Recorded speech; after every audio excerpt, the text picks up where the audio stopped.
Assalamualaikum warahmatullahi wabarakatuh. Nama saya Ahmad Fairuziki, kelas 11 IP1, absen nomor 3. Di sini saya akan melakukan presentasi melalui video ini, yaitu presentasi tentang struktur jaringan tumbuhan. Dan kali ini saya memilih tentang struktur bunga, karena bunga adalah organ reproduksi yang mencolok dari ongiosperma atau tumbuhan yang berbunga. Mereka beragam menghasilkan produk hortikultura yang tidak terhitung jumlahnya, berdasarkan ada tidaknya salah satu bagian pembentuk bunga, yaitu bunga dibagi menjadi 5, yaitu bunga lengkap, bunga sempurna, bunga jantan, bunga betina, dan bunga telanjang. Nah, di kali ini bunga itu ada 2 bagian, yaitu bagian steril dan bagian fertil, serta memiliki warna yang khas, aroma yang harum, bentuk yang beragam.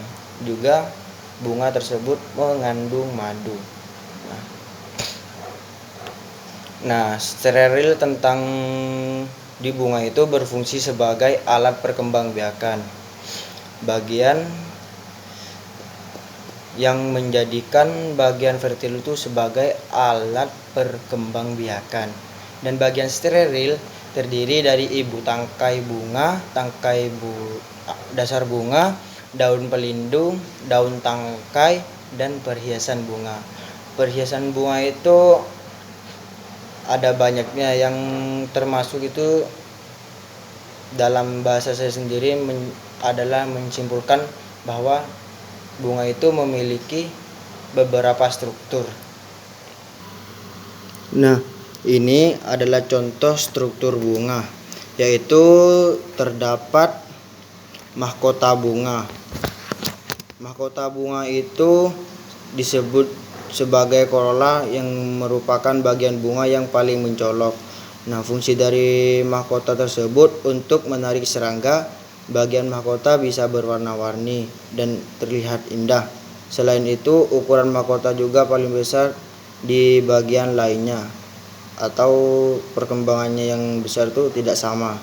Nah, setelah itu di sini pojok paling bawah di atas tentang kelopak bunga. Nah, kelopak bunga ini adalah kelopak bunga atau yang disebut sebagai kalsi. Kelopak bunga terletak di lingkaran terluar. Nah, fungsi dari kelopak bunga adalah melindungi mahkota bunga ketika masih kuncup dan akan terbuka jika mahkota mekar. Nah, dan ada lagi itu benang sari. Nah, benang sari ini menjadi bagian bunga yang cukup umum. Fungsi benang sari ini adalah sebagai alat kelamin jantan atau dikenal sebagai androecium. Serta di bagian struktur bunga itu ada juga putik. Nah, putik di sini menjadi bagian bunga yang cukup umum.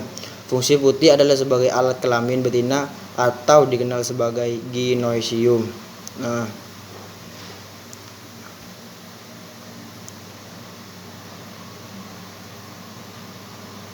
dan di sini juga ada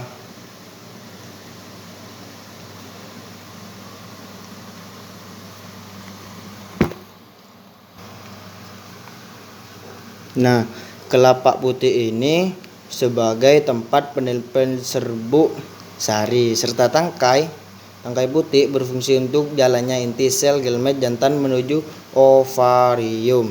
Nah, serta ada juga kepala sari. Kepala sari itu tempat pembentukan serbuk gamet seperti kelapak putih, hampir sama itu.